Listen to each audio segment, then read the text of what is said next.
Nagmamakaawa po ako. Huwag niyo kaming sasaktan. Wala dito ang hinahanap ninyo. Matagal nang nawawala nga po ko. Hindi namin alam kung saan siya nagpunta. Huwag mo akong niloloko, tanda. Ilabas mo ang apo mo kung ayaw mong pagpista namin ang katawan niyo. Maniwala po kayo. Hindi talaga namin alam kung nasaan ang apo ko. Kung ganun, hanapin niyo at pabalikin niyo siya dito. Mahina na kayong dalawa at hindi niyo na kami kayang pagsilbihan. Kailangan na namin ang kapalit niyo. Ipapaalala ko lang, ang pamilya niyo ay mga alipin namin bilang kabayaran sa pagpatay mo sa anak ko, Ruby. Alam ko po. Hindi ko nakakalimutan. Ngayon, uulitin ko ang tanong kung ayaw mo patayin ko ang asawa mo! Huwag po! Huwag! Nasaan ang apo mo? Diyos ko, Rudy!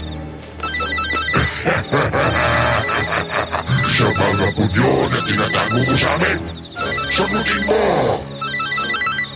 Hello? Hello, Lola? Lola Celia? Ikaw bang apo niya? Oo, ako apo niya. Sino to? Ano nangyari sa lola ko? Kapag hindi ka pumunta dito, hindi mo na sila maaabot ang buhay! Huwag! Huwag niyo sila sasaktan! Apo! Huwag kang uuwi dito!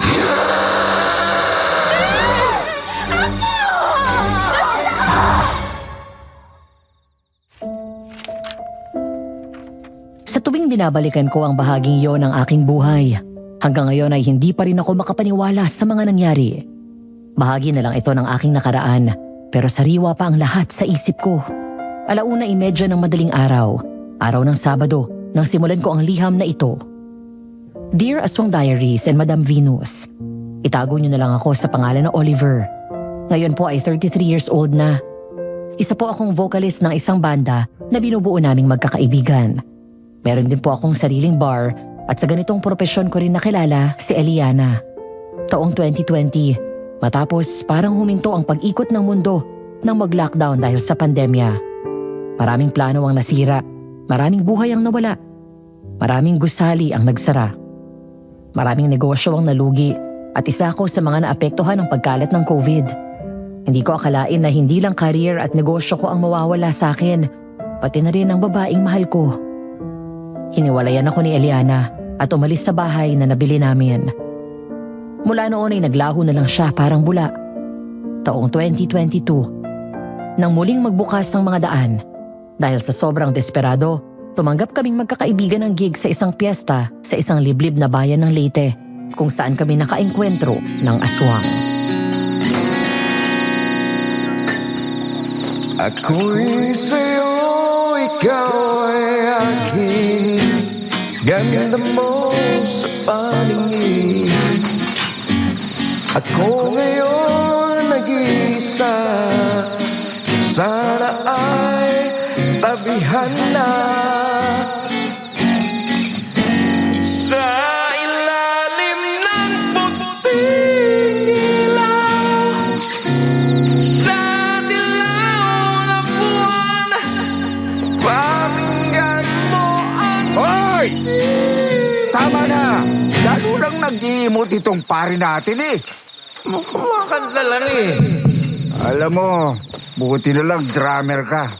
Parang pinunit na yero yung boses mo. Uy, Kuya Rick, sobra na yan ah. Okay lang, pre. Okay lang ako.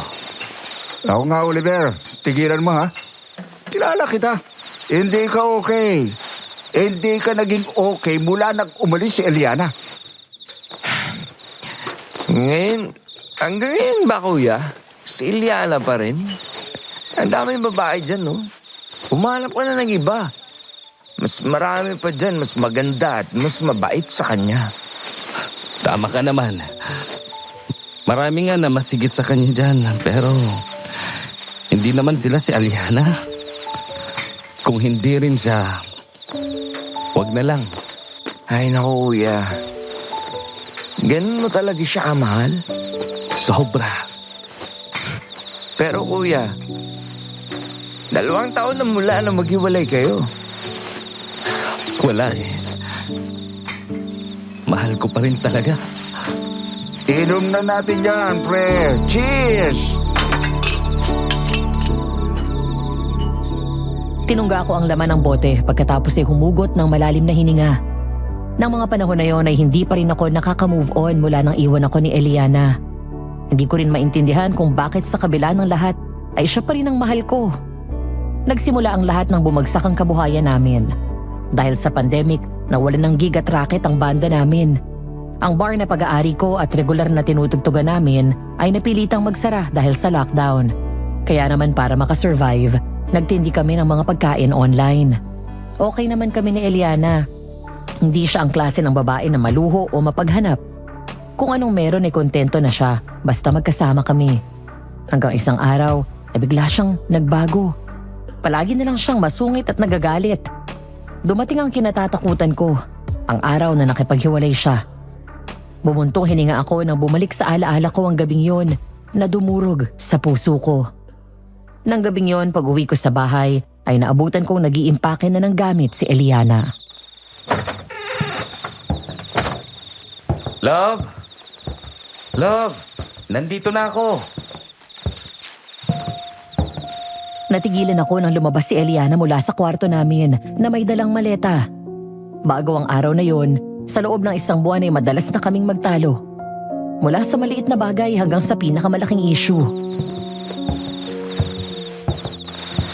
Oh, saan ka pupunta? Aalis na ako, Oliver. Maghiwalay na tayo. Ano? Teka lang, maghiwalay? Bakit? Anong bakit? Hindi mo ba napapansin? Palagi na lang tayo nag-aaway. Hindi ka ba napapagod? Kasi ako pagod na. Oo, alam ko yun. Napapagod din ako pero kahit kailan hindi ko inisip na iwan ka. Pues ako pagod na. Pagod na ako magtiis sa buhay na meron tayo. Pagod na ako intindihin ka. Pagod na ako maghintay kung kailan tayo aasenso. Puro ka banda. Hindi na tayo napapakain ng kakabanda mo. Alam mo kung gaano ko kamahal tong ginagawa ko. Hindi na nga uubra ngayon yan, Oliver. Ayoko na. Sabihin mo nga sa akin ng totoo, ha? Eliana, talaga bang tungkol ito sa akin? O baka naman may iba ka na? Pinagpalit mo na ba ako? Hindi mo na ba ako mahal? Maraming salamat sa lahat, Oliver.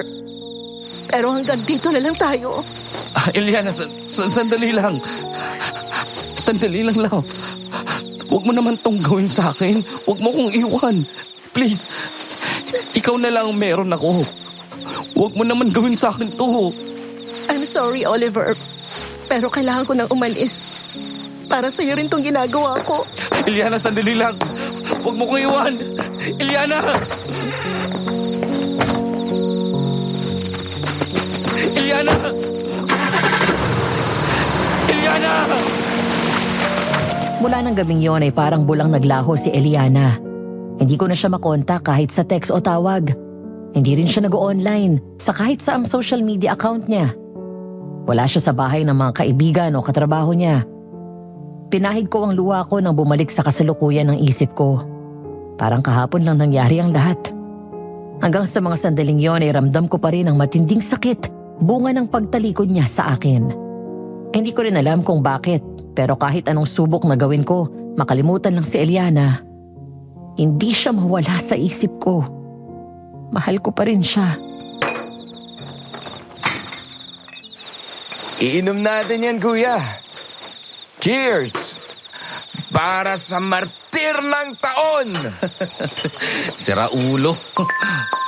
Oh, nag-text si manager. Ano sabi? May inaalok siyang racket. Sa Leyte, tutugtog tayo sa music festival, sa fiesta nila. Uy, tara! Ngayon lang ulit tayo magkakaroon ng gig mula nang matapos ang lockdown. Sayang yan, oh. Malay mo. Yan ang simula para makabalik tayo sa gigat at ma-reopen ang bar mo. Tama si Jay. Tsaka, para malibang ka na rin. Sige, tanggapin na natin. Sayang din ang ibabayad sa atin. Basta sagot ng organizer yung gastos natin, pati pamasahe. Ayos! Ay, hindi mo nakita o naranasan, ibig sabihin ay hindi totoo. Laking probinsya ako, kaya alam ko ang sinasabi ko. Di nga. Kaya huwag kang pasaway. Huwag kang lalayo sa amin. Tama na yan. Pumasok na tayo sa loob nang makapagpahinga na. Pagdating sa loob ay agad kong binagsak ang katawan ko sa kama at pumikit. Kahit na naroon kami sa liblib na bayan na yon, hindi ko pa rin matanggal sa isip ko si Eliana. Oliver! Rick! Ma'am, Anak ko, kayo talaga. Ate Tonet na lang ang itawag niyo sa akin. Saan kayo pupunta? hahanap lang po ng makakainan. Nako, sakto palang dating ko. Yayayain ko nga sana kayong kumain eh. Ali kayo doon tayo. May masarap na kainan doon. Dinala kami ni Ate Tonet sa isang restaurant. Maayos at komportable ang lugar. Ang mga pagkain ay amoy pa lang, masarap na. Habang naghihintay sa order namin ay naisipan kong usisain si Ate Tonet. Nga pala ate, sabi mo nakapasyal ka na sa bar ko. Kailan yun? Ha? Noong 2019 yata yon. Basta bago mag-COVID, pumunta kami sa bar nyo. Ang galing nyo kasi eh. Lalo na ikaw, Oliver. Ang ganda ng boses mo. Tuwang-tuwa yung asawa ko at ang mga kaibigan namin noon. Naalala ko kayo kaya pinahanap ko kayo dun sa pamangkin ko na nasa Maynila. Nakita niyo yung video nyo na kumakanta online. Salamat po ulit. Malaking bagay po itong gig na ito sa amin. Mula kasi nang mag-pandemic ay hindi na kami nakatugtog. Sayang naman yung bar nyo. Ang dami talaga na perwisyo ng COVID na yan. Abay, buong mundo ang apektado. Kaya nga po eh. Sana makabawi kami agad. Lalo si Kuya Oliver. Para naman magbukas ulit siya ng bar. Mangyayari din yan. Naniniwala ako na makakabangon ka pa rin. Eh kaso, wala na yung inspirasyon niya eh. Uy, ikaw talagang bibig mo. Inspirasyon? Sandali. May nakita ko ng gabing nandun kami eh. Oo, tama. Naalala ko na. May kasama ka magandang babae doon. Siya ba? Sandali lang! Oliver, pare, sandali lang. Hintayin mo kami. Kuya! Eliana! Eliana! Nang lumiko ito ay doon na siya nawala sa paningin ko. Natataranta na hinanap ko siya sa paligid. Kulang na lang ay itaob ko ang mga bangketa at pasukin ang bawat bahay at establishment doon. Eliana! Nasaan ka ba? Pare, ano ba nangyayari sa'yo? Bakit bigla kang tumakbo? Pare, si Eliana, nakita ko siya. Kitang-kita ko siya, nandito siya. Ano? Sigurado ka ba? Eh kuya, Oliver, uulitin ko. Wala nang lalabas. Topo. Sa paglalim ng gabi ay hindi pa rin naaalis sa isip ko ang mga naganap kanina.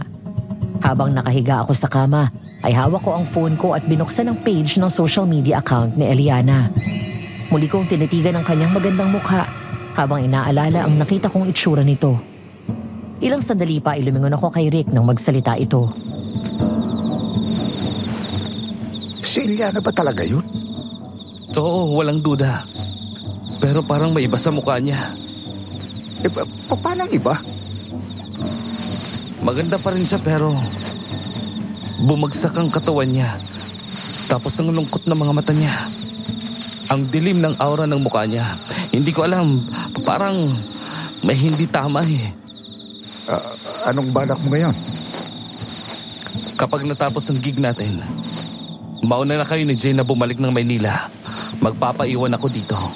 Kailangan ko siyang hanapin. Malakas ang kutob ko na may nangyayaring hindi maganda na hindi ko alam. Paano mo nasabi? May nakakita ka bang senyales? Binalikan ko yung mga araw bago siya nakipaghiwalay.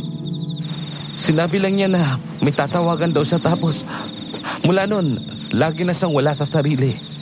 Palagi nang mainit ang ulo niya at tuliro. Tapos ayun na, nakipaghiwalay na siya. Oo nga. Weird nga. Kailangan kong malaman ng totoo, pare. Tutulungan kita. Ako rin, walang iwanan. Kala ko ba natutulog ka na? Eh, ang lakas ng boses niyo eh. Paano di ako magigising? Uy problema ng isa, problema ng lahat. Maiiwan ng isa, maiiwan ng lahat. Oh, narinig mo si Bunso? Matulog na kayo, ang ingay niyo eh. Narinig niya? May aso yata sa labas. Ano ba yun?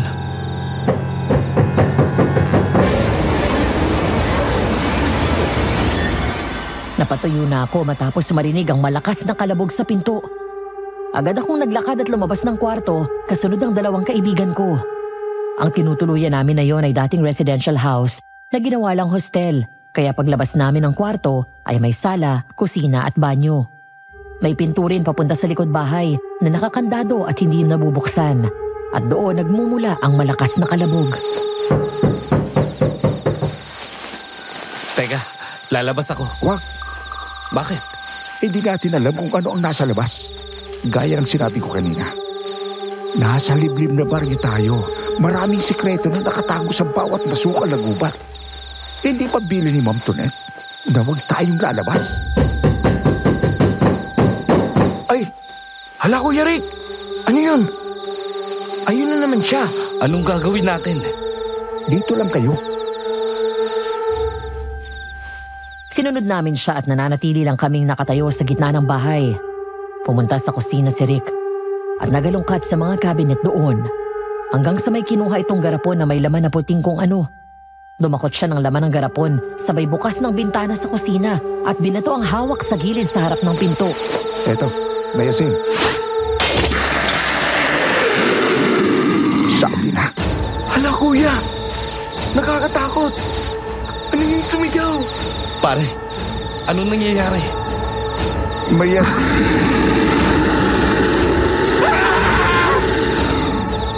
Biglang napaatras si Rick sa gulat nang mula sa gilid ng bintana ay may sumilip na nilalang. Mata at noo lang ang nakita namin pero nakakatakot na ang itsura nito. Parang naaagnas na may makintab na parang langis ang balat nito at ang mata ay mapula. Bigla yung sinabuyan ni Rick ng asin at nakita na lang namin itong tumakbo at sumuot sa kakahuyan. Ano yun Kuya? aswang. Aswang? Mula sa hindi inaasahan na pagkikita namin ni Eliana hanggang sa aswang na umaligid sa tinutuluyan namin. Pinilit kong mag-concentrate sa pagkanta. Binuhos ko ang buong atensyon ko doon kahit na mahirap para sa akin na kumanta at tumayo sa entablado na yon na hindi ko nakikita ang mukha ni Eliana sa audience. Habang kumakanta ko ay tumango at ngumiti sa akin si Rick. Alam ko na pagpuri ang ibig sabihin nito dahil hindi ako nagkakamali o nakakalimot sa lyrics. Hanggang sa patapos na ang kinakanta namin, bigla akong natigilan nang makita ko sa audience si Eliana. Nakapako lang ang tingin niya sa akin habang nakatayo siya sa gilid. Thank you guys. Maraming salamat po sa pagtanggap sa amin dito. Happy Fiesta po sa inyo. Well, see you on Thursday. Good night. Mauna na kayo ni Jay's house dahil habulin ko lang si Eliana. Sandali lang, Oliver. Kuya, yung gitara mo! Dalhin mo na. Matapos magsalita ni Rick ay tumalo na ako pababa ng stage sa mismong harap. Nakita ko si Eliana na nagmamadaling umalis. Nang sandaling yun, pinangako ko sa sarili ko na hindi na niya ako matatakasan. Nakita kong tumakbo ng mabilis palayo sa akin si Eliana. Madam Venus, daig ko pa ang uminom ng 1 litro ng energy drink. Biglang nawala ang pagod at pag-aalala ko. Namalayan ko na lang ang sarili ko na mas mabilis pa ang takbo. Ang habulan namin ni Eliana ay umabot hanggang sa kalye. Hanggang sa wakas ay naabutan ko siya. Bigla akong sinunggaban nito sa bewang at agad siyang pumiglas. Pero kahit anong gawin niya ay hindi ko siya hinahayaang makalayo. Bitiwan mo ako! Bitiwan mo sabi ako! Eliana, ano ba? Ako to si Oliver. Hindi kita kilala. Ano bang kailangan mo sa akin? Huwag kang magkunwari ng ganyan. Kung talaga hindi mo ako kilala, bakit mula lang dumating ako dito? Palagi na lang kitang nakikita kung saan ako naroon. Bakit sinusundan mo ako? Wala akong alam sa sinasabi mo. Talaga ba? Wala. Bigla kong inangat ang kanang kamay niya at pinagtabi ko ang pulso namin kung saan may pareho kaming tato na iisa ang design. Natigilan si Eliana at agad umagos ng mabilis ang mga luha sa mga mata niya. Doon na rin ako naiyak at mahigpit siyang niyakap. Isang bagay na 2 taon ko ring inasam na mangyari. Ang muli siyang mahawakan sa mga bisig ko. Ilang sandali pa ay marahan niya akong tinulak. Bakit mo ko tinatakbuhan, ha? Bakit mo ko iniiwasan? Ganun ba talaga kalaki ang galit mo sa akin para magpanggap ka na hindi mo ko kilala? Anong ginagawa mo dito? Hindi ka dapat pumunta dito. Paano mo nalaman na nandito ako? Hindi ko alam na nandito ka. May nag-imbita lang sa amin na tumugtog dito. Kaya nagulat ako na makita kita kahapon. Umuwi na kayo sa lalong madaling panahon. Delikado sa lugar na to. Dahil may aswang? Alam mo, May aswang na umaligid sa tinutuluyan namin kagabi. kayong alam mo na, bumalik na kayo kaagad sa Maynila. Mas lalong hindi ako aalis dito. Sa tingin mo ba, hayaan kita dito? Ngayon alam kong delikado sa lugar na to. Oliver, makinig ka na lang sa akin. Hindi mo naiintindihan eh. Dahil ayaw mong ipaliwanag sa akin. Ano ba talaga ang nangyari? Bakit mo ko biglang iniwan? Bakit bigla ka na lang nawala? Oliver, hindi... Anong nangyayari? Dito tayo, bilis. Hinila ako ni Eliana sa gilid ng daan. Nagtago kami sa likod ng isang mataas na puno at may makakapal na halaman. Malakas ang kabog ng puso ko. Hindi dahil sa takot sa aswang, kundi dahil nasa harap ko na ulit ang babaeng inakala ko na hindi ko na makikitang muli. Ano nangyayari sa'yo? Bakit ba nahulog ang katawan mo? Pagkasabing maingay eh. Nagtaka ako nang may kunin nito sa bulsa na isang maliit na bote. Pagkatapos naglagay ng parang tubig na likido sa palad, saka nilagyan ng damit namin. Bigla akong hinila nito pababa na halos mahiga na kami sa lupa. Maya-maya ay may dumaan na aswang sa harap ng pinagtataguan namin. Nanlaki ang mga mata ko. Naramdaman kong gumapang ang matinding kilabot sa buong katawan ko nang makita ang isang nilalang na hindi ko alam kung maituturing na tao o hayop. Mukha itong bungo pero may pulang mga mata na bilog at nanlilisik. Mahaba ang dila nito at patulis ang dulo. Lagas-lagas ang mahabang buhok nito na hanggang balikat. Ang mga kuko nito ay mahahaba at matulis. Anong klaseng nilalang yun? Tao ba yan o ano? Demonyo. Isang demonyo nagkatawang lupa. Isang aswang na kung tawagin ay sungkalin. Mabagsik sila. Hindi nila pinapatay ang biktima nila kung saan nila ito natagpuan. Kukunin nila ang kawawang biktima at iuwi sa kanilang bahay at doon nila ito torture. Ano? Kaya nga sinasabi ko sa iyo na umalis na kayo dito. Hindi ako aalis dito nang hindi ka kasama. Hiwalay na tayo, Oliver. Tsaka isa pa, may asawa na ako. Hanggang ngayon talaga ay hindi ka pa rin marunong magsinungaling. Nakalimutan mo na ba ang pangako natin sa isa't isa nun? Kapag nagkahiwalay tayo, hubarin lang natin tong singsing na to kapag may minahal ka ng iba. Eh bakit ngayon? Suot mo pa rin yan. Bahala ka, huwag kang maniwala. Sige, sabihin na natin may asawa ka na. Aagawin na lang kita sa kanya. Sira ulo ka talaga. Teka, umalis na siya. Halika, dito na tayo dumaan sa loob ng kakahuyan. Sa kabila ng naranasan naming takot ni Eliana kagabi nang makita ang aswang, nakabalik ako sa hostel ng masaya at ligtas. Ayoko na sana siyang pakawalan, pero nagmamakaawa ito at nangako na magkikita kami para mag-usap. Kuya, ang akala ko ba ang kwento mo? Nakita mo nang malapitan yung aswang kagabi. Bakit parang ang saya mo dyan? Hindi mo ba alam? Ha? Tulog ka na nga pala. Nagkita na sila ni Eliana. Talaga? Hindi nga. So, siya talaga yung nakita mo? Kayo lang ang ayaw maniwala eh. Eh ano na pag-usapan ninyo? Wala pa. Pero nangako siya na babalik at mag-uusap kami. Ewan ko ba? Naninibago ako sa kanya. Parang lagi siyang takot. Lagi maingat ang kilos niya. At alertong-alerto siya sa paligid niya. Parang napapraning? Ganun ba siya noon? Hindi. Ngayon ko nga lang siya nakitang ganun. Pagkatapos ng mga naobserbahan ko sa kanya kagabi, alam kong may nangyayaring hindi maganda na hindi nasabi sa akin ni Ilyana. Anong balak mo? Aalamin ko kung ano man ang problema niya. Pagkatapos babawiin ko siya. Ay, tama na nga yan.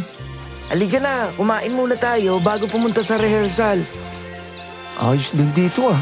Isang linggo ang piyesta. Ang sabi nila, sa linggo daw talagang fiesta dito. Pero 1 week talaga sila mag-celebrate. Dala ang mga gitara, lumabas kaming 3 ng hostel doon sa bayan at naglakad papunta sa paborito naming kinakainan doon. Pagdating sa restaurant ay agad kaming umorder. Habang naghihintay, lumabas kami saglit para tignan ang mga souvenir na tinda ng babaeng huminto sa tapat ng kainan. Habang namimili ako, nagulat ako nang bigla akong hawakan sa braso ng babae. Malamig ang kamay nito at basa na parang kakaahon lang nito mula sa tubig. Nang tumingin ako sa kanya, nakita ko na may kagandahan nito pero may hatid na babala ang mga mata nito. Mag-iingat ka. Nasa paligid lang sila. Gusto nila ang mga dayong kagaya nyo. Naghihintay ng tamang pagkakataon para sumalakay. Kapag tumahimik ang gabi, mabigat at hindi payapa, sa gitna ng nakakabinging katahimikan, maririnig nyo ang daing at panaghoy ng tinig ng nagmamakaawa. Mga matang hatid ay hindi liwanag kung hindi panganib. Sa pag-ihip ng hangin, hahalo ang amoy na nabubulok, amoy ng dugo, amoy ng mga katawan na pinaglipasan ng panahon, mga kaluluwang sumisigaw, humihiyaw ng tulong. Miss, sorry pero hindi ko maintindihan ang mga sinasabi mo. Ang buwan ay bilog, ang dugo ay sariwa. Nasa panganib siya. Kapag hindi ka kumilos para iligtas siya, mawawala siya sa iyo habang buhay. Magsisisi ka. Sino ang nasa panganib, Miss? Souvenirs? Souvenirs po kayo dyan! Miss, sandali lang! Miss! Ano daw? Sayang, ang ganda pa naman niya. Kung bakit ba naman kasi walang masakyan eh. Hindi lang naman tayo naglalakad oh. Ang dami pang tao. Kung aswang ang inaalala mo, huwag kang mag-alala. Kaya natin labanan yon. Uy, nakakita ka na ba ng aswang? Oo naman. Doon sa probinsya namin, manananggal. Pero bata pa ako noon, umaaligid siya sa bahay na kapitbahay namin na buntis. O yun, tinirador ko. Tapos yung mga matatanda sa amin, sinibat. Kaya napatay. Yee! Katakot naman! Napansin niyo ba si Ilyana kanina sa rehearsal? Hindi naman. Hay nako kuya, mahal mo nga sa Ilyana. Aba, kahit nasa peligro ng buhay natin dahil sa aswang, hindi ka man lang natatakot. Alam mo, Jay, ang mga aswang kampo ng dilim ang mga yan.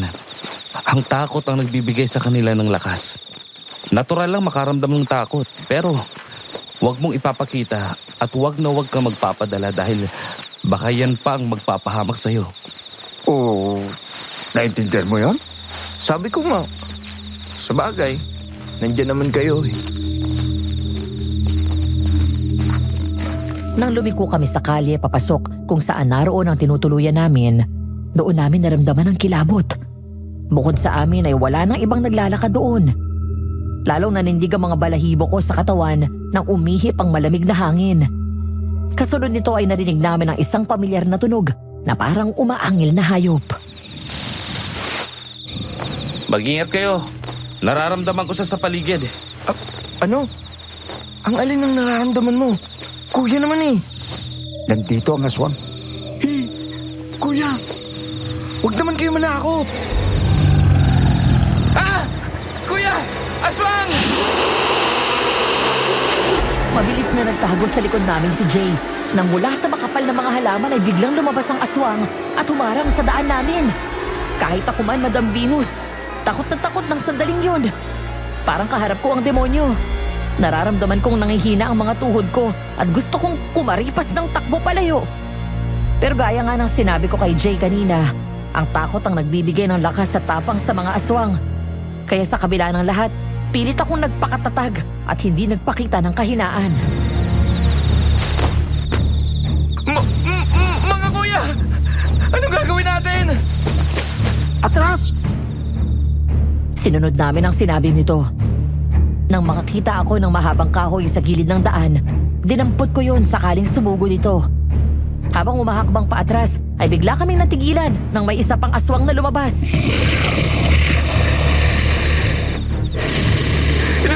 Dalawa sila! Panginoon ko, tulungan mo po kami. Kuya, sorry pero natatakot na talaga ako. Huwag kang lalayo sa amin, Jay. Ingat!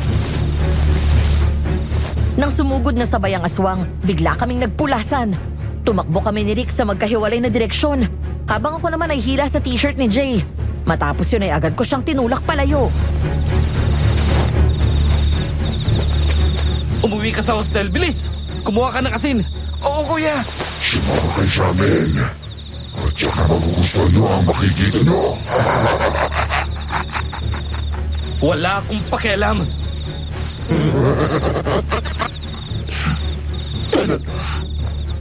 Kahit na sabihin ko na nasa amin si Liana.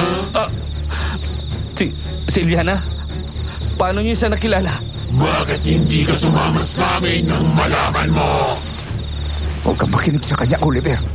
Nililang ka lang niya. Tsak na nasundanan niya tayo at narinig niya ang tungkol kay Iliana. Ginagamit niya yun sa'yo dahil alam niyang kahinaan mo siya. Kami ang pakinggan mo. Hindi siya. Huwag na huwag yung ginagamit si Iliana. Nang sumugod sa akin ang babaeng aswang, ay sinalubong ko siya ng malakas na sipa. Habang si Rick naman ay nasaksak ang isa pang aswang at hindi ako sigurado kung anong ginamit niyang panaksak dito. Nang muling makabawi ang babaeng aswang, ay sinugod ako nito sa ikalawang pagkakataon. Sa kabila ng panlalaban ko, nagawa pa rin ako nitong hawakan sa braso. Akmang kakagatin ako nito nang mabilis kong naihato ng malakas ang kahoy na hawak ko sa batok nito. Hindi lahat ng tao ay kaya nyo at takot sa inyo. Dahil marunong kaming lumaban. Matapos ko siyang hatawin ng kahoy, ay agad kong sinaksak ang matalim na parte nito sa tiyan ng aswang. Malakas itong sumigaw sa sakit, lalo na nang idiin ko ng husto at ibaon ng kahoy. Nagulat na lang ako nang may biglang humablot sa akin mula sa likod at hinagis ako ng isa pang aswang. Tumama ako sa puno at agad bumagsak sa lupa. Susugod agad sana sa akin ang aswang nang may babaeng humarang sa pagitan namin ng aswang. Ang babaeng tindera ng souvenir. Umbra, Maria, Eximuk, Lumen de Urat, Tenebras, Umbra Maria. Nagkatinginan kami ni Rick nang biglang umalis ang dalawang aswang na para bang takot na takot sa babae. Mabilis sumuot sa kakahuyan ng mga ito at bigla na lang nawala na parang nilamon ng dilim. Lumapit si Rick sa akin at inalalayan akong tumayo. Salamat, Miss. Ikaw yung tindera ng souvenirs, di ba? Mag-iingat kayo. Dahil tsak na babalikan nila kayo. Hindi sila tumitigil hanggat hindi nila nakukuha ang taong gusto nilang gawing biktima. At si Iliana, kailangan ka niya. Anong ibig mong sabihin? Sa halip na sumagot ay umalis na agad ang babae at pumasok sa gubat. Sinubukan namin siyang sundan pero bigla itong nawala na parang bula. Takang-taka kami ni Rick na nagkatinginan dahil parang wala pang 10 segundo nang pumasok doon ang babae at sumunod kami. Nawala doon ang atensyon namin nang magulat kami nang marinig ang malakas na sigaw ni Jay. Yeah! Papatayin ko kayo mga aswang! Ha? Huh? Wala na yung mga aswang? Wala na. Umalis na. Huli ka na ng aksyon mo eh. Tara na, balik na sa hostel. Sandali, kuya. Lalabanan pa natin yung aswang, oh. Tamang mo ngayon samantalang kanina. Lahat na pwedeng kumalog sa'yo. Bukod sa tuhod ay kumakalog-kalog. Umuwi na nga tayo.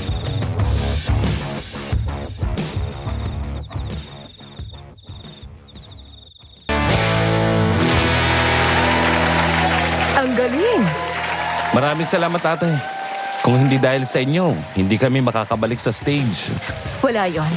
Yung bayad niyo pala, ipinadala ko na sa account mo. Talaga po. Naku, thank you.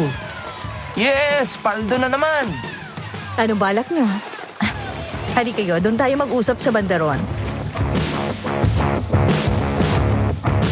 Lumayo kami sa stage at pumwesto sa ilalim ng isang puno. Minsan ko nang nabanggit si Eliana sa kanya at alam nito ang plano namin na manatili doon pagkatapos ng music festival. Lumingon kami sa paligid para masiguro na walang ibang taong makakarinig sa amin. Hindi po muna ako babalik sa Maynila. Kailangan makuha ko si Eliana, ate. Sigurado na akong siya yung nakita ko eh. Nakita na kami at nagkausap. Kung ganon, saan kayo tutuloy? Hindi na kayo pwede sa hostel dahil ang alam ko may iba nang nakabook doon. Yun nga ho sanang itatanong namin, ate eh. Baka may alam ka na pwede namin tuluyan. Kahit yung mura lang. Alam ko na. Doon na lang kayo sa bahay. Kami lang naman ng mister ko ang nandun. Hindi ba nakakaya kay sir? Nako, hindi. Malaki ang bahay at aalog-alog kaming mag-asawa doon. Wala din naman kasi kaming anak. O sige, ate. Bukas na bukas din, pag-check out namin. Diretso na kami sa inyo. Ipapasundo ko kayo, ah.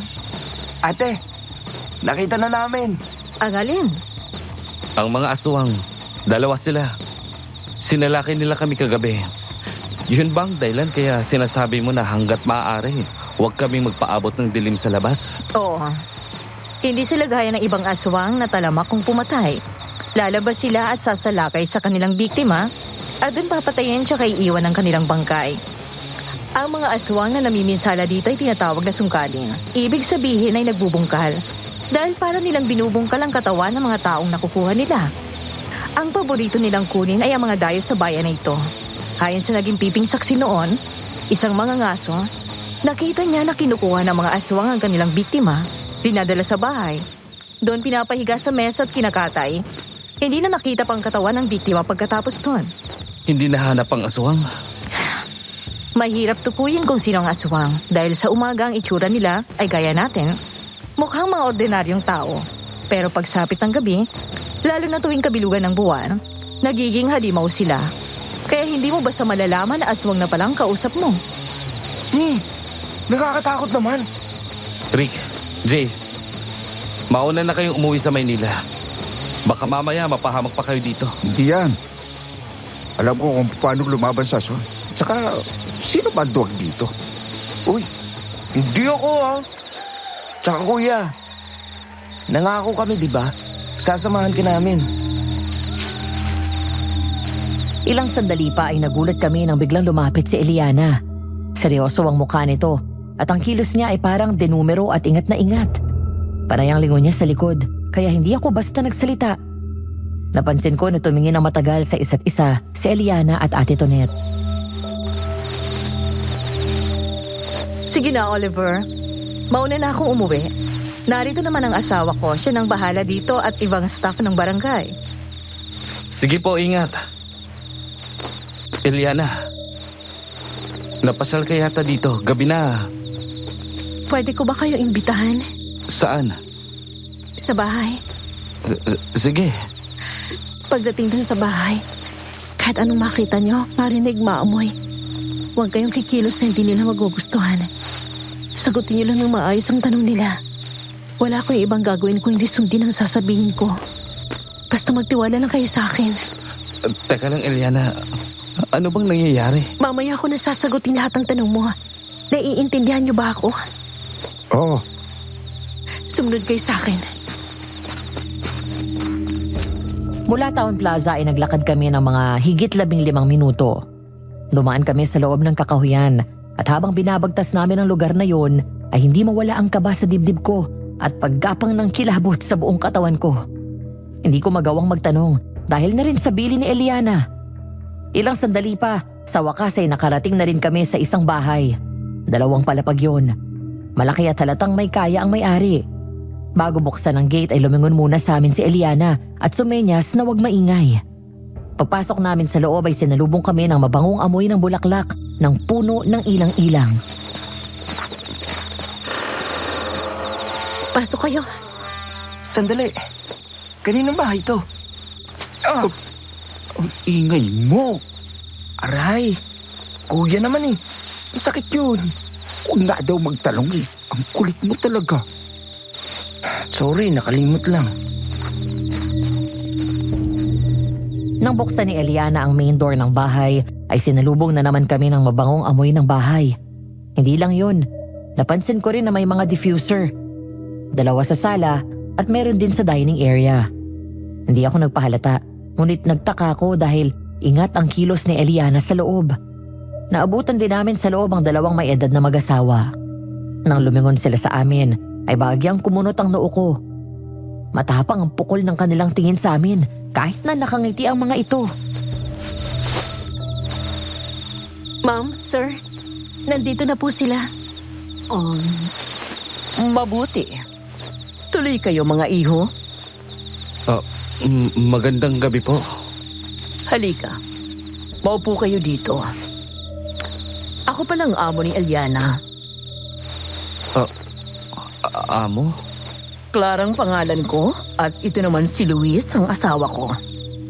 Good evening po. Marahil ay nagtataka kayo kung bakit kayo narito. Nalaman ko kasi na mga kaibigan kayo ni Eliana. Kaya sabi ko sa kanya na bakit hindi namin kayo imbitahin dito. Ako po si Oliver. Sila naman si Rick at Jay. Kinagagalak po namin kayong makilala. Eliana, paupuin mo sila rito para makakain na sila. Opo, ma'am. Oliver, dito na kayo sa mesa. Ayun, kakain na rin sa wakas. Huwag niyong kakainin yung ihahain ko.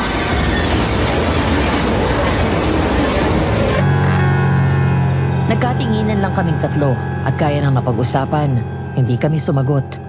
Sumunod lang kami kahit na wala kaming kaalam-alam sa mga nangyayari. Ilang sandali pa, nang makaupo kami sa harap ng dining table, gayon din ang mag-asawa, naghain si Eliana ng mga ulam na hindi namin malaman kung ano. Ang mga karne at laman loob ay hindi pamilyar sa amin. Napalingon kami ng ilak ni Eliana ang pinto. Dahil doon ay mas lalo kong kinabahan, pero mas nanaigang tiwala ko na hindi ako ipapahamak ni Eliana. Kuya, anong luto yan? Ewan ko. Pagkakain nyo, dito na kayo magpalipas ng gabi. Delikado na sa labas. At alam nyo na siguro na may gumagalang aswang dito sa bayan namin. Natutuwa kami dahil dumayo kayo dito sa bayan namin. Malayo pang pinanggalingan nyo. Palibhasa'y liblib ang aming bayan, kaya sabik na sabik kaming mag-asawa kapag may mga dayo dito. Salamat po. Kumain na kayo. Naunang kumuha ng pagkain ng mag-asawa. Halos bumaliktad ang sikmura ko nang makitang hilaw pa ang mga karne na yun. Nandidiri ako nang marinig ang tunog ng panguyahan nila sa hilaw na karne. Hindi lang yun. Ang sabaw na ulam ay kulay dugo. Sa kabila ng lahat ay nanatili kaming kalmado. Nang mapansin ang mag-asawa na hindi kami kumakain, ay huminto ang mga ito. Ayaw nyo ba ng pagkain? Salamat po pero busog kami.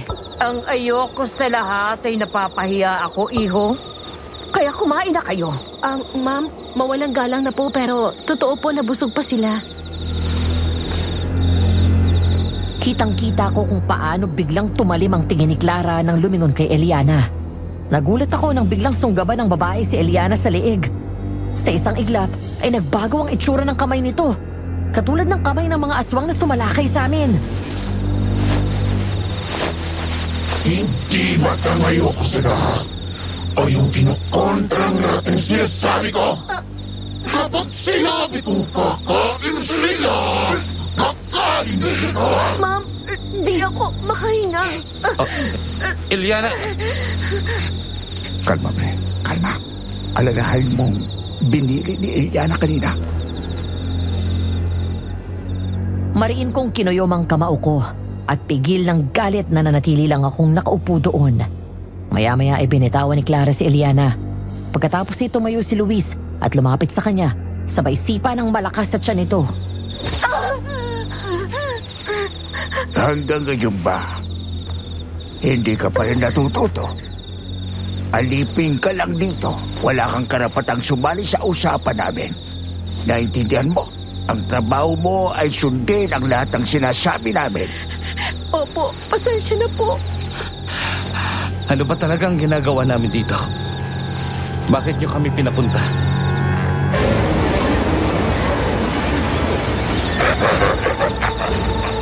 Maligayang pagdating sa tahanan ko.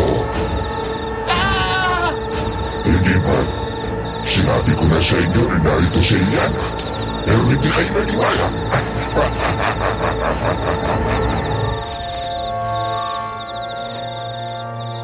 Doon na kami napatayo at sabay-sabay kaming umatras nang biglang maging aswang si Luis at Clara. Ang dalawang aswang na nagpaparamdam at sumalakay sa amin kagabi. Habang si Eliana ay natatarantang bumangon at takot na sumiksik sa sulok.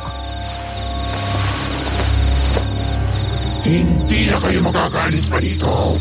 Malas nyo dahil nagtiwala kayo sa babae niyan. Ano bang kailangan niyo sa amin? Gusto lang naman namin na isama kayo sa koleksyon namin. Ipasok mo na sila sa kwarto sa itaas. Opo. Sumunod kayo sa akin. Para hindi na masaktan pa si Eliana, sumunod kami dito kahit nalabag sa aking kalooban. Lumabas kami sa likod ng bahay at doon ay may 2 pinto ng kwarto. Dinala niya kami sa isang silid na mukhang kulungan. Pagpasok namin sa loob ay bigla ko siyang hinablot sa braso. Ano bang nangyayari sa'yo? Paano ka napunta dito, ha? Mamaya, ipapaliwanag ko sa'yo. Eliana naman eh. Bakit mo kami pinahamak ng ganito? Sorry. Sorry, kailangan ko lang sumunod sa kanya. Kung hindi ko kayo dinala dito, mas lalo magiging delikado ang buhay niyo. Susundan nila kayo kahit saan. Hindi sila titigil hanggat hindi kayo nakukuha. At least dito kasama niyo ako. Kabisado kong kilos nila at may pagtatanggol ko kayo. Gusto ko lang ipakita na sumusunod ako kunwari sa utos nila para hindi nila ako saktan ulit. Huwag kayo mag-alala. Hindi kayo magtatagal dito. Sinisiguro ko yan sa inyo. Makakatakas kayo. Magtiwala lang kayo sa akin, Babalik ako. Eliana, sandali! Eliana! Bumalik ka na dito! Bilisan mo! Napalingon kami sa narinig namin na yon. 3 oras na kaming nakakulong doon at hindi pa rin namin alam kung ano ang mangyayari sa amin. May takot akong nararamdaman. Sabi ng isip ko ay magalit ako kay Eliana dahil sa ginawa niyang ito. Pero sabi ng puso ko, magtiwala lang ako sa kanya. Ang labo naman ni Eliana oh. Bakit niya naman tayo pinahamak ng ganito? Tumahimik ka nga dyan. Hindi pa sinabi ni Eliana na magtiwala tayo sa kanya? Kilala ko siya. Kailanman ay hindi niya ipapahamak ang kahit na sino. Maghintay lang tayo dito.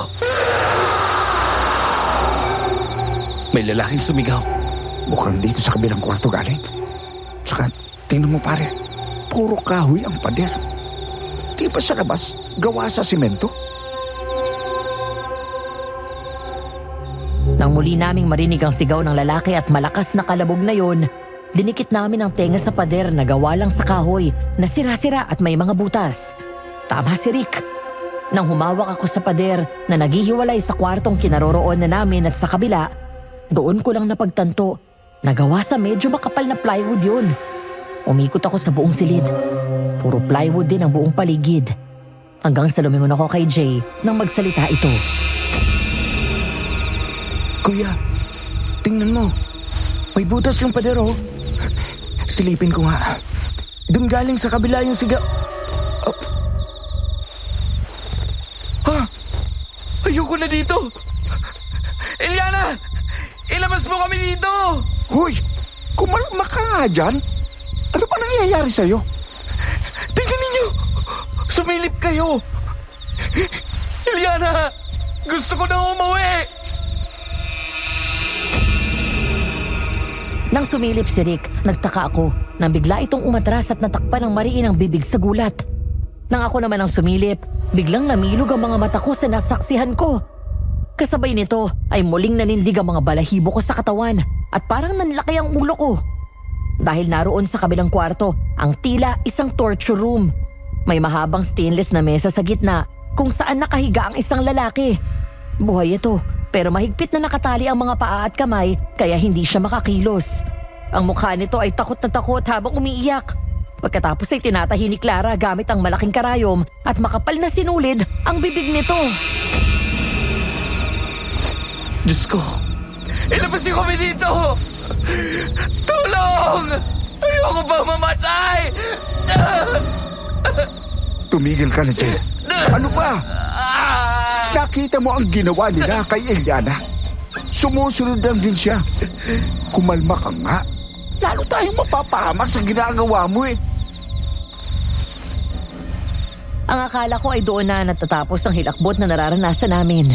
Dahil nang magwala si Jay sa sobrang desperado, nasuntok niya ng paulit-ulit ang pader hanggang sa mabutas nito yon.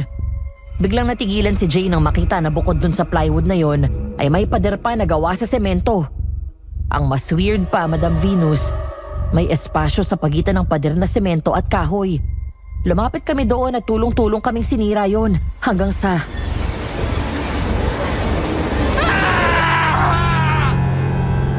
Mabilis kong tinakpan ang bibig ni Jay, sabay na paatras kami nang tumambad sa harap namin ang mga taong nakatayo. Gaya ng nakita namin sa kabilang silid, may tahirin ang bibig nito. Pero pati ang mga mata nito ay may tahirin. Unang tingin pa lang ay patay na ang mga ito. Parang sadyang pinatigas at pinreserba ang katawan. Nang silipin ko ang loob, nakita ko ang mga bangkay na nakahilera doon. Kaya pala nawawala at hindi nakikita ang bangkay nila. Dahil nilalagay sila dito. Diyos ko. Kailangan natin na makaalis dito. At kailangan kong itakas si Eliana. Pagkatapos ay dederecho tayo sa mga pulis. Pulis? Uubra ba ang pulis sa dalawang yan? Ang mga demonyo yan? Takot ang mga aswang sa bala ng baril. Dahil gawa sa tanso ang bala. Kapag tumama sa kanila yon, mamamatay sila. Ano kaguluhan ito? Bakit ang ingay niyo? Nakita niyo na pala. Ngayon, alam niyo na ang mga... Mamatay ka ng demonyo ka! Hindi ko hayaan na pati si Oliver ay kunin mo sa akin! Eliana! Mula sa likod ng aswang ay biglang sumulpot si Eliana at sinaksak mula doon si Clara gamit ang isang mahabang itak. Mabilis akong kumilos at sinipa ito ng malakas. Tumumba ang aswang sa sahig kaya mabilis kaming tumakbo palabas. Sandali lang! Yung tao sa kabila, tulungan natin! Rick, Jay! Mauna na kayong tumakbo! Nandun si Ate Tonet nag-aabang, bilisan niyo! Mabilis kaming pumunta sa kabilang pinto at nakita namin ang lalaki sa ibabaw ng mesa. Napaatras ako nang sumalubong sa akin ang masangsang at nakakasulasok na amoy. Malansa. Amoy bulok na mas masahol pa sa patay na daga. Pero tiniis ko yon nang makita ang lalaki na buhay pa at ang tanging tahi pa lang dito ay ang kalahati ng bibig nito. Mabilis naming pinutol ng kutsilyo ang lubid na nakatali sa mga kamay at paa niya. Pagkatapos ay tumakbo kami palayo.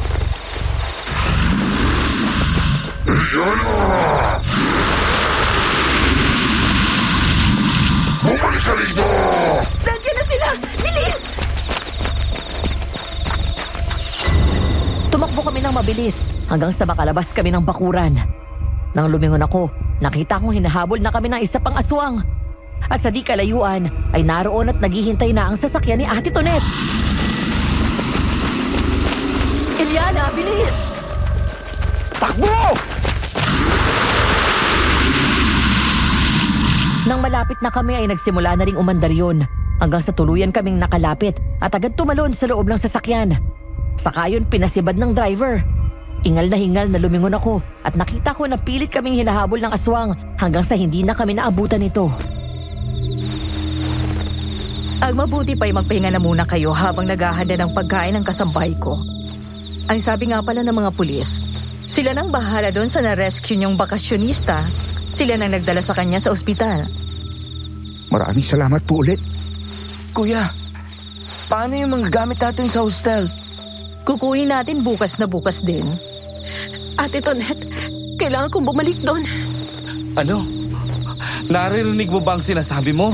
Hindi mo naiintindihan, Oliver. Hindi ko pa nalalaman kung saan nila dinalang lolo't lola ko. Ano? Ipaliwanag mo nga kung... Oliver, ako na munang kakausap sa kanya. Eliana, makinig ka sa akin. Siguro, panahon na para tanggapin mo ang posibilidad na wala na sila. Hindi, ate. Baka buhay pa sila. Eliana, hindi tao ang mga Ohares. Ito na siguro ang panahon para tuldukan mong pagpapahirap nila sa pamilya nyo. Mahigit 1 dekada na mula na mangyari yon. Huwag mong bayaran ang hindi mo naman kasalanan. Ang totoo, walang kasalanan ng Lolo Rudy mo. Nararapat lang ang ginawa niya dahil aswang sila. Paano kung balikan nila ako? Kayo, baka madamay kayo. Marunong kaming lumaban. Kaya kitang ipaglaban. Doon ka muna sa kwarto, Eliana. Magpahinga ka na muna. Ako nang bahalang kumausap kay Oliver. Sige na. Ano pa po ba ang kailangan kong malaman? Sige, sasabihin ko ng totoo. Nang mapag-usapan namin ng mayor ng bayan na ito, ang tungkol sa darating na fiesta, may nagsuggest na music festival.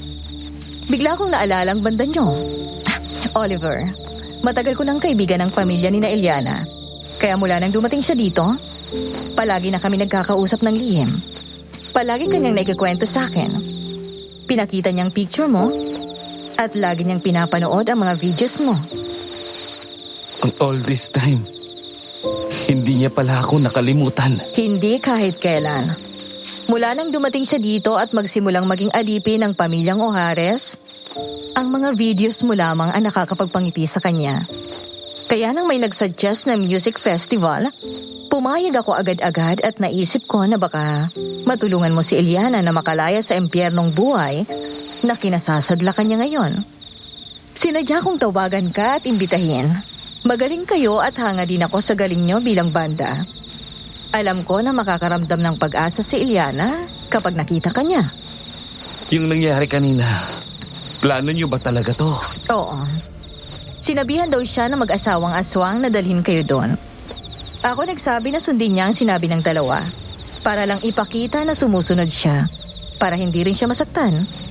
Ang usapan ay itatakas niya rin kayo habang ang sasakyan namin ay nakaabang sa di kalayuan. Wala akong alam sa nangyayari sa kanya, ate. Paano ba nagsimula ang lahat ng to? Mas makabubuti na si Eliana ang tanungin mo. Itong pagtakas natin sa kanya, pati pong ito sa mga aswang. Tsak na susugod sila dito para kunin siya. Dahil ang gusto nila, habang buhay maging alipin ng mga aswang sina Eliana. Tulungan niyo akong patayin sila. Pagkatapos ng lahat ng ito, ilayo mo na siya dito. Dahil kung hindi ay dalawa ang pwedeng mangyari sa kanya. Hindi mo na siya aabutang buhay at hindi mo na rin makikita ang katawan niya. O kaya'y tuluyan na siyang masiraan ng bait. Nakaramdam ako ng takot sa sinabi ni Ate Tonet. Parang paulit-ulit na may sumisipa sa dibdib ko sa tuwing iniisip ko ang magkasamang hirap at takot na pinagdaanan nito sa loob ng higit 2 taon. Matapos namin mag-usap, ay sinundan ko si Eliana sa loob ng kwarto. Nakatayo ito sa may bintana at nakatanaw sa labas. Umiiyak. Nilapitan ko siya. Pagkatapos ay pinihit paharap sa akin, saka ko pinunasan ng luha sa kanyang mga pisngi. Gusto kong malaman ang totoong dahilan. Eliana, bakit mo ko iniwan? Dahil ba dito? Oo. I'm sorry. I'm really sorry, Oliver. Hindi ko gustong iwan ka. Hindi totoo yung mga sinabi ko sa'yo nung huling beses tayo nag-away. Kinailangan ko lang gumawa ng dahilan para magkagulo tayo. At makaalis ako na hindi mo nahalata ang problema ko. Kung ganun, Bakit hindi mo na lang sinabi? Bakit mas pinili mo akong iwan at paniwalain na nagsasawa ka na sa akin at hindi mo na ako mahal? Dahil ayokong madamay ka. Isang mga ngasong lolo Rudy ko. 10 years old ako noon at sila na tumayong mga magulang ko. Matapos kong maulila na maaga dahil namatay sa aksidente totoo ang mga magulang ko. Isang beses habang nasa gubat siya, nakapatay siya ng inakala niya baboy ramo. Nang pinuntahan niya yung napatay niya, nagulat siya na isa pala yung aswang. Ang nag-iisang anak ni Clara at Luis Ojares. Nagmadaling umuwi si Lolo Rudy dahil sa takot. Hanggang sa matunto nila ang bahay ni Lolo. Papatay na dapat sila na mag-asawa pero nagmakaawa si Lolo. Kapalit ang buhay namin ng pamilya niya. Sinabi nito magsisilbi sila sa pamilya nito. Ganun na nga ang nangyari. Mula kila Lolo at Lola, inalipin din nila pati mga tito-tita ko.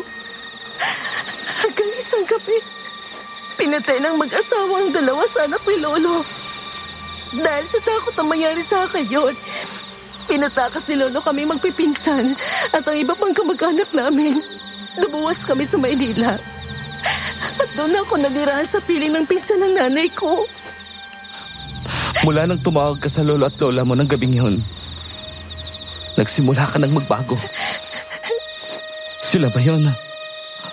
Ang mga Ojares? Oo. Nang tinawagan ko sila ng gabi yun, nagkataon na naroon ang mga swang. Matanda na sila lola at lolo. Pinatay na nila ang natitira mga tito at tita ko. Sa lahat ng mga apo nilang nakatakas, ako lang naalala ng mag-asawa. Nagbanta sila nung makausap ako na papatayin nila si Lolo at Lola kapag hindi ako nagpakita. Hindi ko gustong madamay ka, Oliver. Bukod doon, hindi ko alam kung maniniwala ka sa akin kaya hindi ko sinabi. Ayoko mapahamak ka dahil sa akin kaya pinili ko layuan ka. Alam mo bang, halos mabaliw ako nung iniwan mo ko. Akala ko mamamatay na ako sa sobrang lungkot. Nawalan ako ng dahilan na mabuhay nung mawala ka. Alam mo ba kung gaano kahirap para sa akin yun, ha? Mas pinili mo kong saktan at iwan. Mas mabuting samahan mo si Liana. Kailangan kanya ngayon. Salamat, pare. Oh, kuya, sorry kanina sa mga sinabi ko tungkol kay Eliana. Tsaka kung nawalan ako ng kontrol at nagpadala ako sa takot. Okay lang yun. Naintindihan ko. Magpahinga na kayong lahat at mag-ipon ng lakas. May mga damit ang asawa ko na hinanda para sa inyo. Yun munang gamitin nyo habang hindi pa natin nakukuha ang mga damit nyo sa hostel. Dahil nararamdaman ko, hindi pa tapos ang lahat ng ito. Bakit si Eliana ang hinahabol nila? Hindi naman siya yung pumatay sa anak nila. Ang tawag doon, kasalanan ng isa, damay lahat. Parang generational sin. Yun ang gusto nilang mangyari. Ibig sabihin, kung ano man ang kasalanan ng isa, ang magbabayad ay hindi lang isang tao, kung hindi buong angkan. Kung hindi bawat henerasyon ng pamilya. Kaya nang makita ng mag-asawa na matanda na si Rudy at Aling Celia, hinanap nila si Eliana, napapalit na alipin nila. Kapag hindi winakasan ni Eliana ito ngayon, tsak na hindi siya patatahimikin ng mga Ojares. At patuloy siya nga hanapin ng mga ito. Malupit ang mga aswang na sungkalin. Mataas, makapangyarihan, malakas ang tingin nila sa kanilang mga sarili. Kaya gano'n na lang sila kung maningil. Hindi ko sigurado kung alam na ng ibang mga residente dito na aswang sila. Pero halos lahat dito ay ilag sa kanila. Huwag kang mag-alala, pare. Kaya nang sabi ko sa'yo, tutulong kami. Walang iwanan. Salamat. Sige na. Magpahinga na kayo. Natin siyang mapatay ngayon para hindi na tayo mahirapan kay Clara. Napuruan ko siya kanina. Tak na hindi agad gagaling ang sugat niya. Nagmamadali kaming tatlo. Habang hinahanda ni Eliana ang mga insenso, ako naman ay nakatayo sa gilid ng bintana sa kwarto namin, kung saan ko naririnig ang kaluskos. Nakumpirma ko na totoo ang sinabi ni Ate Tonet na nasa labas ang aswang nang marinig ko ang mahinang angil. Agad kong hininda ang sarili ko nang dahan-dahan nitong ipasok ang katawan doon sa bintana.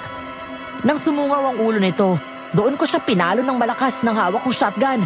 Sabay talon ko sa kama at kasa ng baril. Pagkatapos ay agad ko itong pinaputukan. Mabilis itong bumalik at lumabas ng bahay. Sabay takbo papunta sa harap. Pumunta siya sa harap. Yung garapon ang may pinaghalong asin, bawang, tinadad na luya at kamangyan. Kunin mo, bilis! Opo. Eliana, hindi mo ako matatakasan. Sumama ka sa akin kung ayaw mong matay lahat ng tao dito dahil sa'yo. Hoy, tanda! Ngayon nandito na ako. Hindi mo na siya makukuha ulit.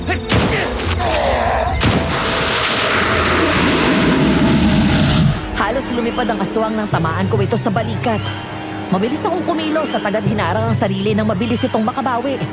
Agad itong tumayo at tumakbo papunta sa akin. Bago ko pa ito mabaril ulit, ay nagawa na akong lundagan ng aswang. Nabitawan ko ang shotgun at napahiga kami sa sahig. Agad akong sinubukan sunggaban ito at kagating sa mukha. Pero agad ko siyang sinalubong ng suntok. Maya-maya ay sumugod si Rick at sinipa ito. Pero hindi ito halos natinag. Kahit na may edad na, ay malakas pa rin ang katawan ng aswang na ito.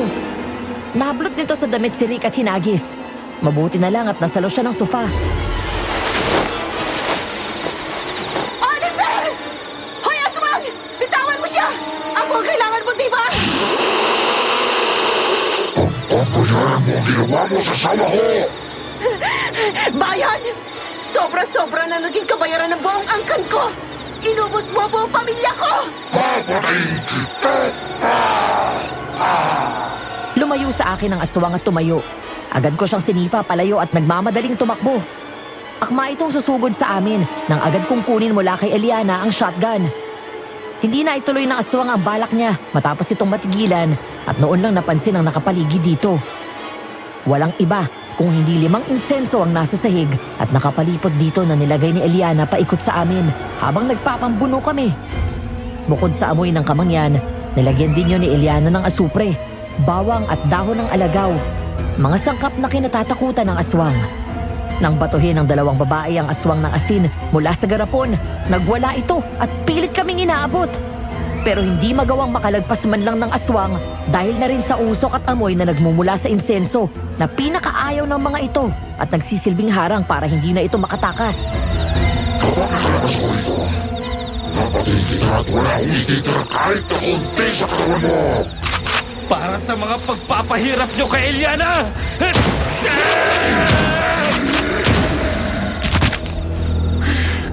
Patay na siya. Salamat sa Diyos. Isa na lang ang problema natin. Matapos naming maisurrender ang mga labi ng aswang na si Mang Luis sa mga pulis, kinaumagahan bandang 8:00 ng suguri ng mga pulis ang bahay ng mga Ojares. Marami sa mga kapitbahay ang nagulat. Si Eliana ang naging state witness sa mga patayan na naganap noon. Kasama siya sa mga na-interrogate ng mga pulis. Sinabi niya lahat ng alam niya. Wala siyang iniwan. Bukod sa kanya, ay may ilan pang mga kapitbahay ng mga Ojares ang nagbigay ng testimonya tungkol sa mga kahinahinalang kilos na nakita nila at mga sigaw na nagmumula doon. Ang mabahong amoy na umaalingasaw. Minsan na daw may sumita sa mga ito at kinabukasan ay nabalitaan na lang nilang patay ang mga ito. Alam ng mga tao doon na aswang ang buong pamilya.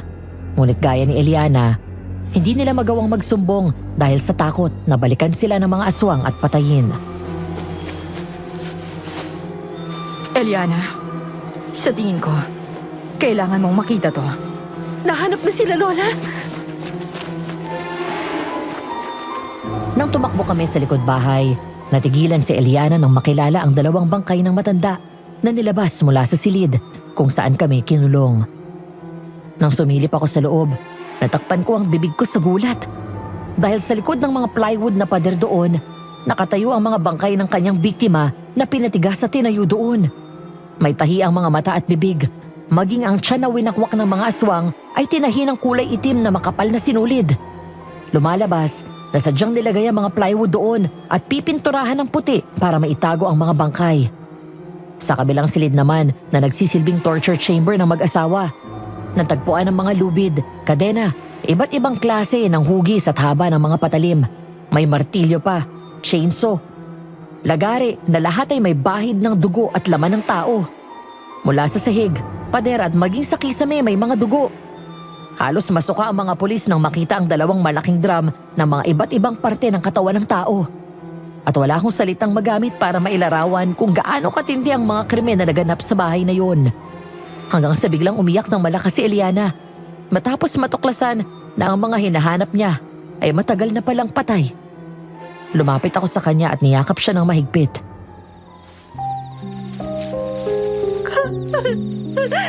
Lola! Lolo! Love, kumalma ka.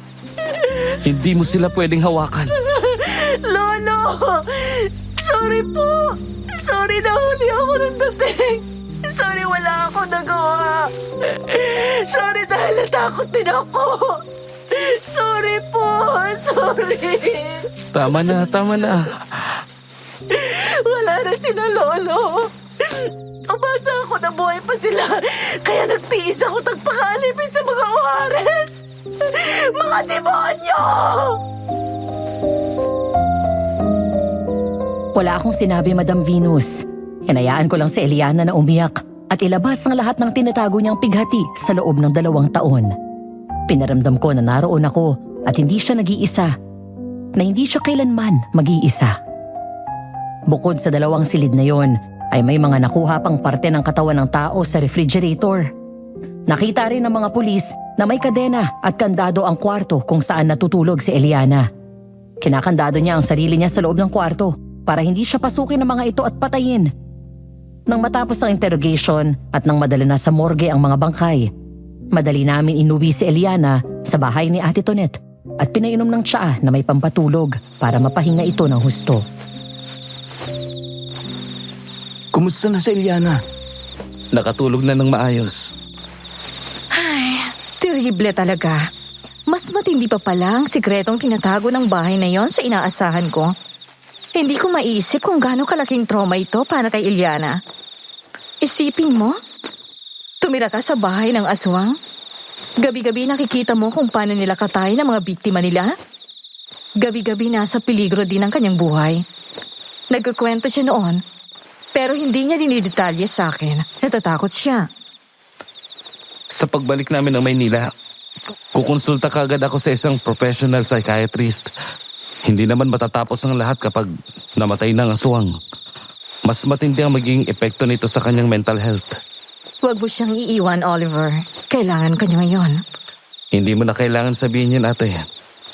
Alam mo kung gaano ko siya kamahal. Salamat. Napakabait na bata ni Eliana. Hindi ko lubos maisip kung paano nangyaring lahat ng ito. Pero tapos na yon. Ang mahalaga ngayon, nalaman natin kung nasan si Clara. O nga pala. Saan kaya nagtago yun? Ang akala ko patay na yun. Dahil nakita ko mismo kung paano siya silaksak na Eliana. Nariyan lang sa paligid yon, nagtatago sa gubat. Pero hindi na siya makakalayo. Dahil sa matinding tama niya, malapit ang matapos to. Pare, mauna na kayong umuwi sa Maynila bukas. Kahit mapatay na yung aswang, hindi pa rin basta pwedeng umalis si Eliana. Baka kailangan pa ng mga pulis ang testimonya niya. Sasamahan ko siya dito. Sige pare.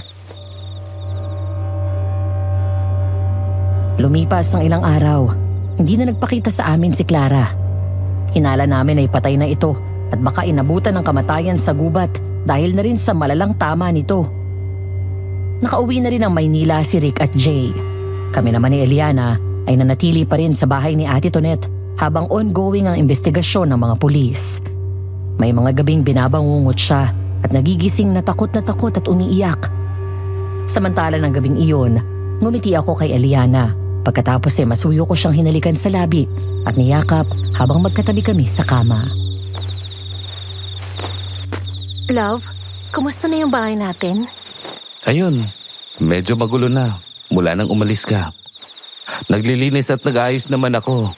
Pero iba kapag ikaw eh. Mas masinop ka sa bahay kumpara sa akin. Hayaan mo, babawi ako sa iyo. Pagbalik natin sa Maynila at tapos ng lahat ng to, magpakasal na tayo, love. Kasal? Oo. Pagkatapos natin magkahiwalay, tapos nangyari pa tong tungkol sa aswang, mas lalo kong na-realize na ikaw lang ang gusto kong makasama habang buhay. Kahit na iniwan kita, kahit sa kabila ng masasakit na salitang sinabi ko sa'yo, Ngayon, alam ko nang hindi ka seryoso doon. Na napilitan ka lang para makaalis. Ginawa mo yun para hindi ako mapahamak. ngayon, pangako hindi na ako mawawala ulit. Siya nga pala. May business proposal si Ate Tonet sa atin. Ano yun? Lilipat na rin yata silang mag-asawa sa Maynila. Ebebenta na nila tong property nila dito. Tapos, inalok niya ako na kung gusto ko raw na buksan ulit yung bar natin. Willing daw siyang mag-invest. Hindi lang yan. Mas palalakihin pa daw niya. Wow, talaga? Oo. Kaya pagbalik natin, marami agad tayong aasikasuin. Excited na ako, love. Oh. May nabasag. Sa kusina yata yun. Teka, baka may magnanakaw na pumasok. Agad akong bumaba ng kama at lumabas ng kwarto. Pero pagdating ko sa kusina, ay sarado ang mga ilaw doon maging sa sala. Napakunot noo ako nang makita na basag ang salamin ng bintana sa dirty kitchen. Agad kong dinampot ang itak sa ilalim ng lababo at tumingin sa likod bahay. Walang tao doon. Umikot ako sa buong bahay pero wala ring tao doon hanggang sa...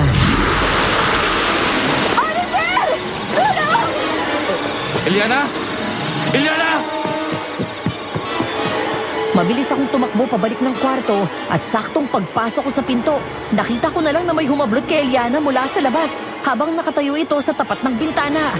Ganun na lang ang hilakbot ko nang makita ang aswang. Ang asawa ni Luis na si Clara at inakala namin na patay na. Nakasampay sa balikat niya si Eliana na tila wala nang malay at ngumisipa sa akin bago tumakbo at tumalon palabas ng bakuran. Eliana! Ate Tonet! Si Eliana! Kinuha ng aswang! Ano? Susundan ko sila. Tumawag kayo ng pulis. Hindi ko alam kung saan galing ang lakas at bilis ko sa pagtakbo. Basta ang namalayan ko na lang, halos liparin ko ang dinaanan ng aswang papasok ng gubat. Wala akong suot na tsinelas nun, pero hindi ko alintana ang sakit mula sa matatalas na sanga ng kahoy. Para akong namanhid. At ang tanging nasa isip ko lang ay ang mailigtas si Eliana. Sumigaw ako ng paulit-ulit hanggang sa magkamalay siya. Eliana! Gising! Eliana! Eliana! Oh! Bitawan mo ako!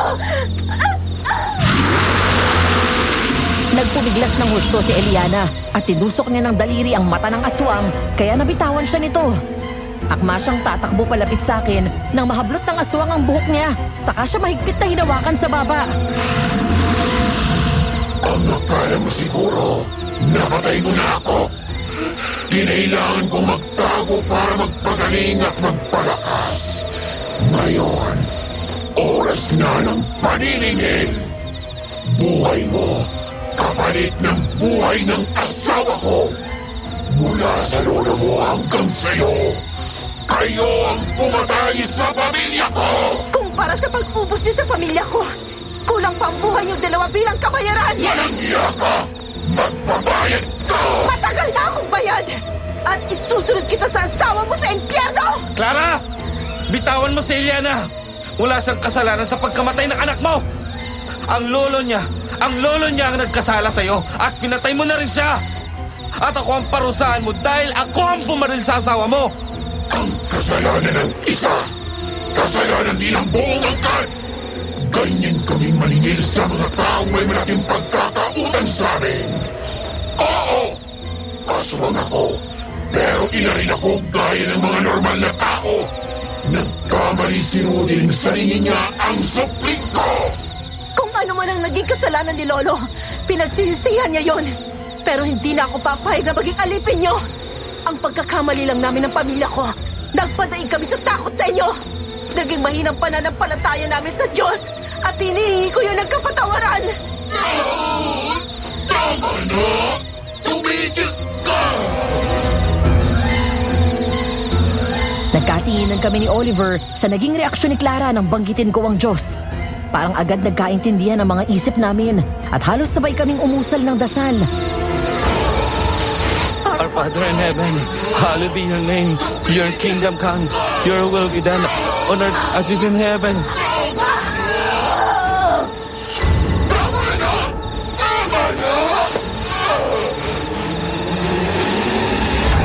Nabitawan ng aswang si Eliana at tinakpan ng mga tenga na parang nabibingi. Mabilis siyang tumayo at nagtangka na tumakbo palapit sa akin. Ngunit muli nitong nahablot si Eliana at sinakal ng mahigpit saka hinarap ito sa akin. Halos sumabog sa galit ang dibdib ko nang makita ko kung paano siyang nasasaktan. Agad akong dumampot ng bato at inihanda ang itak na hawak ko. Akma akong babatuhin si Clara nang mas lalo nitong hinigpitan ng sakal kay Eliana. Subukan mo! Kung ayaw mong gumawa ng pagpo sa liit ng babae ito! Hindi mo na siya mailalayo sa akin. Hindi ako pumapayag na ikaw na naman ang maging dahilan para mawala siya. Aswang ka lang. Kahit kailan, hindi nanalo ang mga demonyong tulad mo sa Diyos! Mahina kayong mga tao! Darating ang araw ng kasamaan ang mag-ahari dito sa mundo! At kayong lahat ay magsisiling alipin at pagkain naming mga aswang! Our Father in heaven, hallowed be your name. Tama na! Your kingdom come. Your will be done. On earth as it is in heaven. Sa pagpapatuloy ko ng pagdadasal, muling nabitawan ng aswang si Eliana. Nang bumagsak siya sa lupa, agad kong binato ng malakas si Clara. Tumama ito sa ulo. Kaya kaagad akong sumugod. Sinalubong niya ako at inamba ang mga kuko sa akin, pero naunahan ko siya at agad tinarak ang talim ng itak sa dibdib nito direkta sa puso.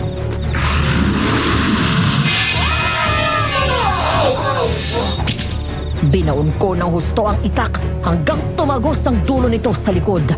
Galit na galit akong tinulak ang aswang hanggang sa bumuon ng dulo ng itak sa puno. Agad akong umatras at nilapitan si Eliana na hinang-hina at ubo ng ubo. Sa kabila ng tama nito, tila nilalabanan ng aswang ang kamatayan at pilit pa rin umaalpas.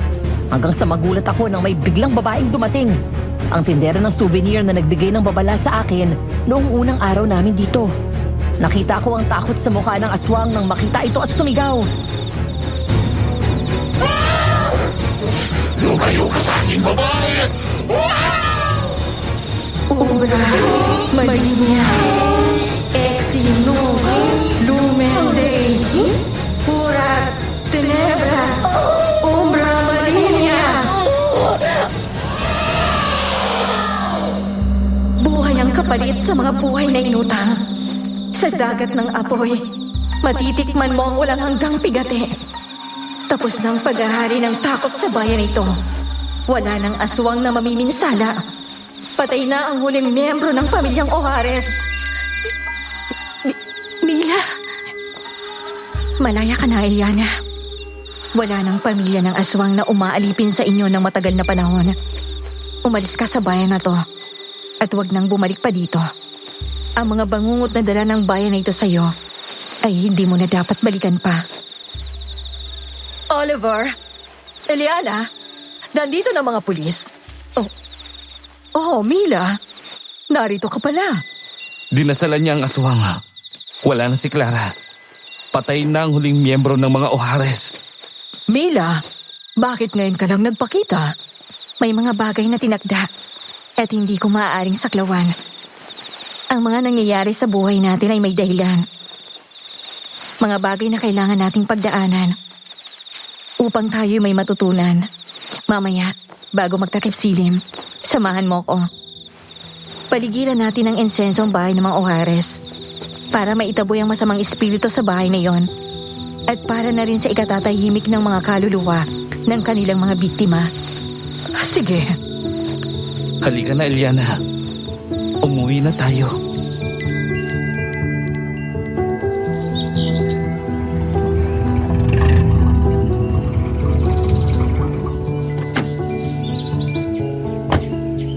Excited akong bumaba ng kotse matapos kong iparada yon sa loob ng garahe. Pagpasok ko sa bahay ay naabutan ko si Eliana na katatapos lang magluto ng ulam para sa tanghalian namin. Agad kong tinago ang sorpresa ko sa kanya sa likod ko nang humarap ito. Love, kumusta sa bar? Sakto dating mo, kakatapos ko lang magluto. Ayun, malapit nang matapos ang renovation. Marami na rin ang nag-aabang ng reopening natin. Nakapag-rehearsal na ba kayo? Oo, kanina pa. Dumaan lang ako sa bayan para kunin yung mga in-order ko. Anong in-order? Eto, charan! Flowers for you, my love. Pakis nga. Ang ganda naman dito, love. Thank you, ha? Ano okasyon? Di naman natin anniversary ngayon. Wala, gusto ko lang sorpresahan ng fiancé ko. Lalo na at malapit na tayong ikasal. Lalambing. Nga pala. Nakakalimutan kong itanong sa'yo ito lagi Yung Mila, yung babaeng tumulong sa atin laban sa aswang. Nahihiwagaan ako sa kanya. May kapangyarihan ba yun? Pansin ko, takot sa kanya ang mga aswang. Ang sabi ng matatanda dun sa probinsya, anak daw siya ng albularyo niyang ama, si sa magandang engkanto nakatira sa gubat. Malalim ng karunungan niya sa mga bagay na hindi abot ng ordinaryong isip ng isang tao. Takot ang mga aswang sa kanya dahil sa isang dasal lang, kaya niyang patayin ang mga to. Yung dasal na sinambit niya, ibig sabihin nun, sinusumpa niya mga aswang at tinatawag ang mga espiritu na parusahan at patayin ng mga aswang. Isa rin yung sa dahilan kaya mas gusto ng mga O'Haras na kunin ang kanilang mga biktima at pinapatay nila sa bahay dahil umiiwas sila kay Mila. Ganun pala yun. Hindi na ako nagugulat sa mga engkanto pagkatapos ng mga pinagdaanan natin. Pero maiba ako. Sa unang set namin sa bar, gusto ko nasa unahan ka para nakikita kita. Palagi naman ako nakapwesto kung saan madali mo ako makikita eh. Ngayon, gusto ko nasa unahan talaga kita. Yung kitang-kita kita. Mula nang bumalik ka, natatakot na ako kapag nawawala ka sa paningin ko. Wala ka nang dapat ikatakot. Dahil di na mangyayaring kinakatakot mo. Hindi na ako aalis ulit. Hindi na kita iiwan. At pangako, mula ngayon, lahat sasabihin ko na, maliit man o malaki ang problema ko. Ay, love. Mahal na mahal talaga kita. Ano bang ginawa mo sa akin? Ginayuma mo yata ako eh. Yes, success palang gayuma ko. Ganun pala Hindi ka nga dito? Sasabay ka sa akin maligo ngayon. Love, kakain na tayo ng lunch. Lalamig yung ulam, ano pa? Hindi na, mamaya na yan. Oliver naman, kilala kita ha. Hindi lang